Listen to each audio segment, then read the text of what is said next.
안녕하세요. 올림피아드 학원의 김태중 선생님입니다. 이번 영상은 한국과학영재학교 줄여서 한과영의 2021학년도 입시를 분석한 영상입니다. 한국과학영재학교는 우리나라에서 제일 먼저 설립된 영재학교죠. 오랜 역사와 전통을 자랑하고 있고요.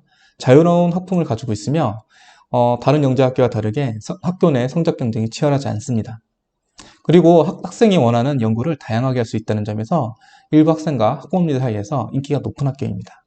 자, 그러면 2021학년도 한국과학영재학교의 입시가 어땠는지 한번 보도록 하겠습니다. 자, 다음은 3년간 응시인원 수입니다. 자, 3년간 그 입학 정원은 120명으로 동일하고요. 여기 보시면 파란색이 1단계 응시자 수, 주황색이 2단계 응시자 수, 회색이 3단계 응시자 수입니다. 여기 보시면 1단계에서 3단계로 작년까지는 한 50% 정도가 합격을 해서 2단계를 응시할 수 있었다면 올해의 경우는 1단계에서 30% 정도가 2단계에서 응시할 수 있었다고 볼 수 있고요. 그래서 3단계를 보시면 예년 같았으면 200명 정도 선에서 이제 3단계 응시자를 뽑았는데 올해 같은 경우는 167명 혹은 160명 정도 선에서 뽑은 것을 알 수가 있습니다. 다만 이 3단계 응시자 수가 적은 것보다는 2단계 응시자 수가 적은 게 좀 충격이었는데요. 왜냐하면 예년 같았으면은 1단계를 좀 아슬아슬하게 붙고 2, 3단계에서 좋은 모습을 보여줘서 합격할 수 있었던 학생들이 올해의 경우는 아예 1단계에서 그 응시 기회조차도 얻을 수 없었던 학생들이 많았습니다. 좀 입시를 준비하는 입장에서 안타까운 학생들이 많은 한 해였다고 할 수 있겠습니다. 자, 다음은 1단계 서류 전형입니다. 1단계 서류 전형은 다른 영재학교와 마찬가지로 세 가지를 요구하는데요. 첫 번째가 생활기록부, 두 번째가 자기소개서, 세 번째가 추천서입니다. 생활기록부, 자기소개서야 다른 영재학교하고 크게 다를 바가 없는데요. 다만 여기 특이하게 자기소개서, 증빙자료라는 게 있죠. 이게 초창기에는 자기소개서에 쓴 내용을 증명할 수 있는 것들을 제한 조건 없이 다 보내라고 했는데 요만한 서류 뭉치가 수십 개가 날라오고 그 다음에 이따만한 내 중학교 때 만들었어야 하는 물건들이 이렇게 택배로 이게 가다 보니까 이 입학을 담당하시는 분들이 이게 감당이 안 되는 거예요. 그래서 최근에는 그런 거 보내지 말고 사진만 찍어서 보내라고 하고 있고요. 그리고 더 나아가서 이거 내지 않아도 불이익은 없다고까지 하고 있습니다. 그래서 최근에는 이거는 사실상 내지 않아도 되는 자료이고요. 실제로 학생들이 많이 그냥 제출하지 않고 있는 추세라고 할 수 있겠습니다. 자, 추천서의 경우는요, 영재학교마다 요구하는 게 약간씩 달라요. 이거를 좀 크게 나누자면, 자, 영재성을 판단할 수 있는 과목을 수학과 과학에 한정 짓느냐, 하나랑 또 하나는 인성과 관련된 추천서를 담임 선생님이 써줘야 하느냐, 이 두 가지로 나눌 수가 있겠습니다. 한국과학영재학교는요, 영재성을 판단하는 과목을 수학과 과학으로 한정 짓고 있고요. 그 다음에 인성에 관한 추천서를 담임 선생님이 써줘야 한다고 하고 있습니다. 다만 이것을 쓸 때에는요, 굉장히 구체적인 사항을 요구를 하는데요. 구체적일 수만 있다면 그 대학교 영재원의 지도 교수님이 써줘도 되고요.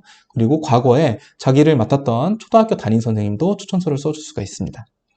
또 한과영은 1단계 서류가 2단계에도 적용이 되고요. 3단계에 적용이 된다고 얘기하고 있어요. 그 얘기는 뭐냐면 추천서의 경우 학생에 대해서 애정을 갖고 유심히 관찰한 선생님이 써준 추천서의 여부가 최종 합격에 매우 중요하다고 할 수 있겠습니다. 그래서 만약에 여러분들이 한과영을 목표로 하고 있다면 지금이라도 자신이 팬이 돼줄 만한 선생님을 찾아서 지속적으로 교류하고 자신이 현재 무엇을 하고 있는지를 계속 어필함으로써 나중에 그분에게 좋은 추천서를 받도록 노력해야 할 것입니다. 자, 한과영 2단계 지필고사입니다. 자, 올해 한과영 2단계 지필도 예년과 똑같이 1교시 수학 180분, 2교시 과학 120분을 주고 있고요. 1번에서는 10개의 단답형 문제, 그 다음에 2번에서 5번까지 4개의 서술형 세트형 문제를 주고 있습니다.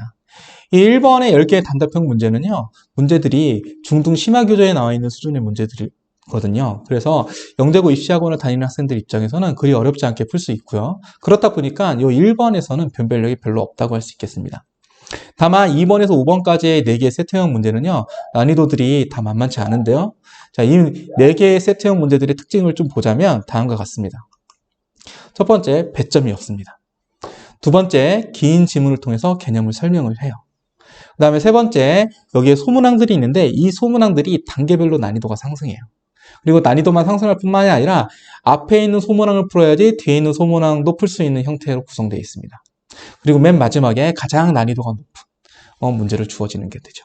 이제 선행 지식이 없어도 시험장에서 개념을 익혀서 바로 답까지 이끌어낼 수 있느냐를 평가하는 문제라고 할 수 있겠습니다. 예를 들면 자, 이 문제는 이번에 본 2단계 지필 문제 중에서 세트형 하나를 복귀한 건데요. 여기 보시면 정면체 3개가 보이죠?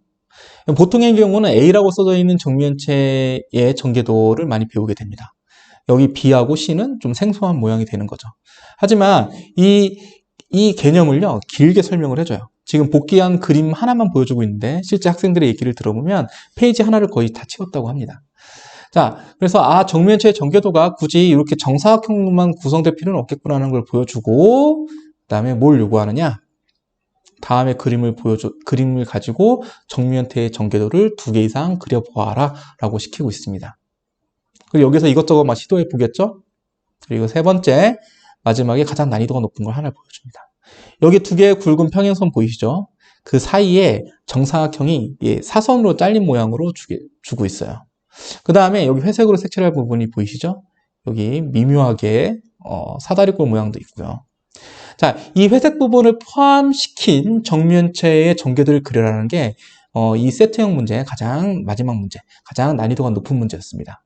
자, 어떤 식으로 세트형 문제가 이렇게 구성되어 있는지 좀 감이 오시나요? 자, 2단계 지필고사에서는요, 배점이 없다는 점하고 그 수학시험이 과학과 다르게 1시간 더 줬다는 얘기는 매우 중요한 점을 시사하고 있습니다. 실제 합격자들의 얘기를 들어보면 어떤 학생은 2번에서 5번까지의 그 소문항이 3개 정도 있으면 나는 다 끝까지는 다 못 풀었는데 한 2번까지는 다 풀었다라는 학생이 있고, 어떤 학생은 난 2번하고 3번은 확실하게 풀었는데 4, 5번은 뭐 손도 못 댔어 라는 학생이 있어요. 그럼 실제 어떤 학생들이 붙느냐? 2문제라도 확실하게 푼 학생들이 합격률이 더 높았습니다. 이와 같은 상황들을 좀 정리하자면요, 빠르게 답만 맞추는 공부만 학생들한테는 그렇게 유리하지 않고요. 그리고 느리더라도 개념을 확실하게 기억하고 문제가 주어졌을 때 차분하고 끈기 있게 그리고 논리적으로 접근하는 훈련이 된 학생들한테 유리하다고 볼 수가 있어요. 그리고 선생님들 사이에서는요, 2단계 지필고사에서 세트형 문제를 2개를 확실하게 풀었다라고 하면 거의 붙는 게 아닌가라고 조심스럽게 생각하고 있습니다. 그리고 이런 특징은요, 뒤에 있을 수학 면접 시험에서도, 뒤에 있을 3단계 면접에서도 동일하게 적용되고 있습니다. 자, 마지막으로 3단계 캠프 분석입니다. 자, 이번 3단계 시험은 코로나의 영향으로 예년과 다르게 조별로 움직이지 않고 한 명씩 면접을 봤다고 해요. 그 진행 방식은 심플한데요. 첫 번째 수학 면접, 두 번째 과학 면접, 세 번째 인선 면접으로 구성됐다고 합니다. 수학 면접이나 과학 면접 같이 이제 과목별 면접의 경우에는 세트당 3문제 그리고 총 2세트를 학생들한테 나눠줬고요. 그 다음에 30분 동안 풀고 적게는 10분, 길게는 15분 동안에 설명하도록 했다고 합니다. 그리고 이때 설명할 때는 말로 설명하는 게 아니라 칠판에 써가면서 설명하라고 시켰다고 해요. 그리고 학생이 칠판에 써가면서 설명하는 도중에 돌발적인 질문들을 한 거죠. 예를 들면 설명하는 과정 중에 학생이 사용한 개념이 정확한가를 물어보거나 아니면 학생처럼 생각했을 때 이렇게도 생각할 수 있지 않은가를 물어보면서 돌발적인 상황에서 얼마나 차분하고 논리적으로 문제를 해결하는지를 확인했다고 합니다. 이렇게 보면은 이렇게 앞반 면접 같은 느낌이 좀 들지만 사실 이렇게 타이트한 분위기로 가지는 않고요. 굉장히 화기애애하고 편안한 분위기로 진행됐다고 해요. 어떤 선생님 말에는 이 중에 75% 정도는 합격하는 거니까 편하게 받아라고 해서 굉장히 화기애애하고 편안하게 봤다고 하는데 실제로 그랬을지는 좀 의문이기는 합니다. 마지막으로 인선 면접이 있는데요. 인선 면접도 역시 그 긴 지문을 나눠주고 30분 동안 읽고 생각할 시간을 줬다고 합니다. 그리고 나서 이제 질문을 하는 거죠. 긴 지문이다 보니까 정확하게 보여드릴 수는 없지만 좀 요약한 내용을 보면 이제 코로나 사태가 터진 상황을 가정해서 신약을 빠르게 개발하는 상황이 왔어요. 이 상황에서 동물 실험이 이루어지는데 여기에서 윤리적인 문제가 발생이 된 거예요. A라는 이 윤리적인 문제가 발생한 걸 보고서 지금 당장 실험을 멈춰야 된다라고 주장을 하고 있고, B라는 사람은 아니다, 신약 개발이 늦어지면 안 된다라는 걸 강조해서 이것을 실험을 계속해야 된다라고 주장하는 상황이 오게 된 거죠. 지금 상황은 제가 굉장히 요약해서 만드는 상황이고, 지문에는 이거 말고도 좀 여러 가지 복잡한 그리고 생각해 볼 만한 것들을 집어넣었다고 해요. 그래서 이런 것들을 보여준 다음에 학생에게 자, 이 문제의 본질이 무엇이냐라고 물어보고, 두 번째, 너라면 어떻게 할 것 같냐라고 물어보고, 그 다음에 이 문제를 해결하려면 어떻게 되는 거냐라고 물어봤다고 합니다. 굉장히 복잡한 문제라고 할 수 있겠죠. 자, 이런 면접 방식은요, 굉장히 뭐 생소한 방식은 아니에요. 지금 대다수 영재학교에서 많이 사용하는 방식이고요. 실제로 그 의대 수시에서도 이렇게 MMI라고 해서 멀티플 미니 인터뷰라고 있잖아요.